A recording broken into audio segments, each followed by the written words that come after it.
Now, getting on to John Landwehr, I think we're very lucky to have people of such capacity in charge of such important things as this fire, because the fire danger has changed quite dramatically in the last 2 or 3 years. So I think we have to start looking a little bit different of what we've got now. Maybe I'm right, maybe I'm wrong. But there are a lot of people in authority, have influencers who have absolutely no idea what they're talking about. Now, the great unwashed, if you see them demonstrating against nuclear power and what have you, and saying, look at the pollution coming out of these things, you know. In fact, what is it? Steam. Nothing more, nothing less. And they demonstrate, and the only time they ever get a wash is when their water cannon hits them in protest. What do we have here that's any good?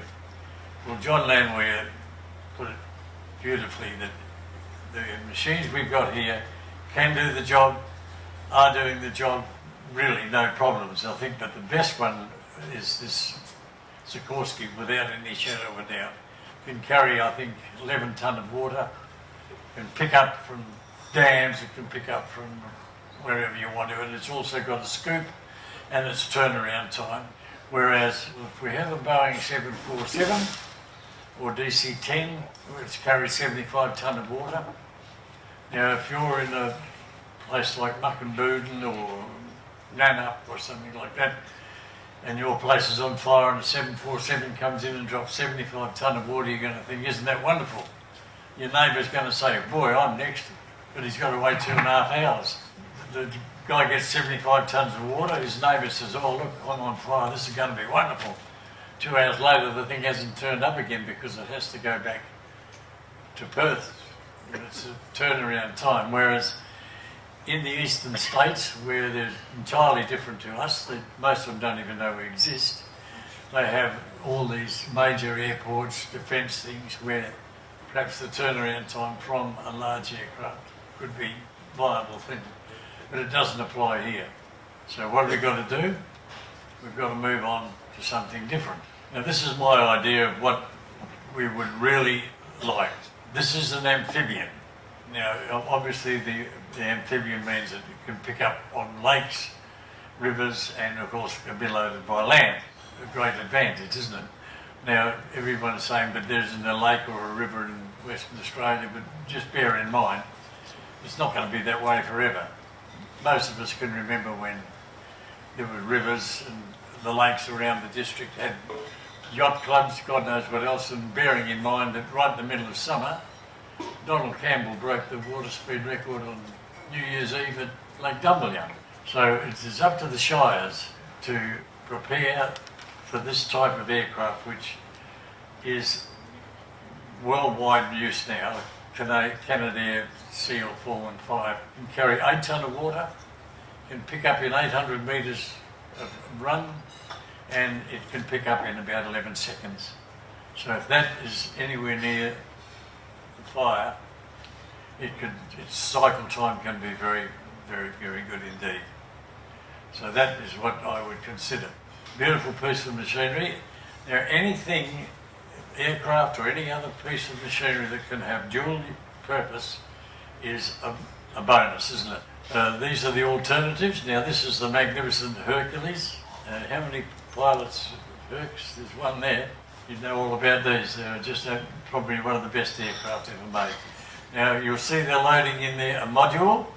That module can carry 11 tonne of water and it weighs about 4 or 5 tonnes. It can be loaded into that Hercules in maybe 1.5 to 2 hours. The Hercules can fly with the ramp up and it discharges out those side doors that are replaced. Where's it going to operate in Western Australia? Nowhere.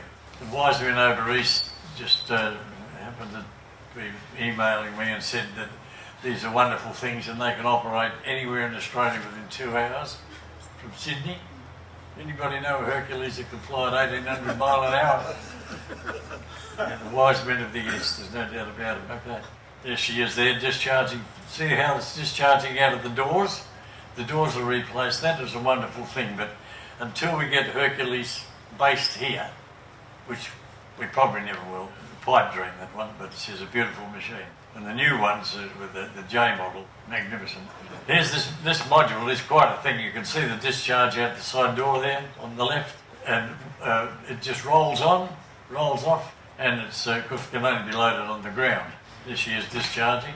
Come to the conclusion that until we get a Hercules base here, no good. We also have the Spartan aircraft, which is like a twin-engine Hercules, very small. Does exactly the same thing. It's got a module goes on, but we haven't got any here. West Australia, wait a while, John. Okay. As I said, any machine or thing that can have a dual purpose, it's a good thing. CL415, picking up from the water, we understand that. We could do that. Cycle in probably 8 to 10 minutes. Cycle around a fire. Wonderful piece of equipment. But when there are no lakes, no dams, we'll have to load from airstrips. Now, it's up to the shires, in my opinion anyway, to make sure that the airstrips are good enough to take these CL415s. They only take about 1,300 to 1,400 metres to get off fully loaded, so it's not bad. Now, this is one method of loading these aircraft quickly. That's the secret to quick turnaround time.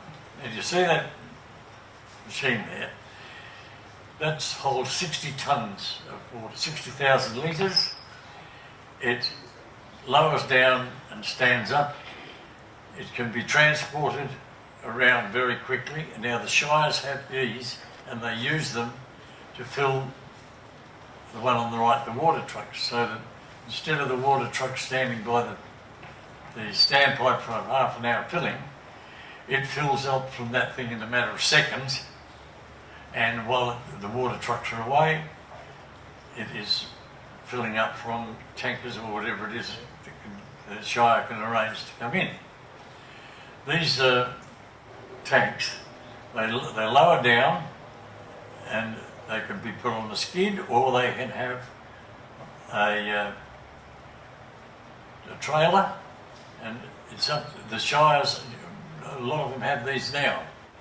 Going back 30 years ago, I would think, I was approached when I was doing hydraulics to design the hydraulics to get those to come up and down, which I did. It was very simple, just a big hydraulic cylinder. They go up empty, come down empty. But what I did, I incorporated in the little Honda power pack with the hydraulics an extra pump that drove, a hydraulic motor that drove a water pump. So in that, you've got the ability to use that little water pump to come from tankers to pump up to there, or you can actually, if you can use the pump to pump from there into the aircraft. So it's up to the shires to have these, and they can use them during the summer for firefighting aircraft and also for watering of the roads. So there we have it, you see. Now, getting back to the CL415 with a dual purpose, obviously we've covered the water, and now we'll look at it when we're not using it for that, for surveillance. Now at present we've got the Bombardier 604 jet, which is very sophisticated, and the CL415 does not have the ability to integrate with all of its electronics, but it doesn't really matter. We can, you could use those for coastal surveillance because they're an amphibian, and if you were in the water stuck, you would love to see an amphibian rather than a jet flying over 30,000 feet. So they can be used for coastal patrols, and any electronics that are needed to just keep up the communications could be put into these aircraft, and they don't have to lose their water carrying capacity, ability. They can stay there, and although they don't have the range of these new Bombardier jets, they can call into Carnarvon, Geraldton, Port Hedland, and refuel, and they would be very handy for smugglers, illegal fisheries, and search and rescue. So what I would think is if we could just have 3 of these operating, we would be a lot better off than we are now, and without taking anything away from the existing firefighting equipment that we've got. And while we've got people like John Landwehr in government and in charge of these types of things, we couldn't be better off. It's magnificent. I think I'll call it a day. Can carry 820 US gallons.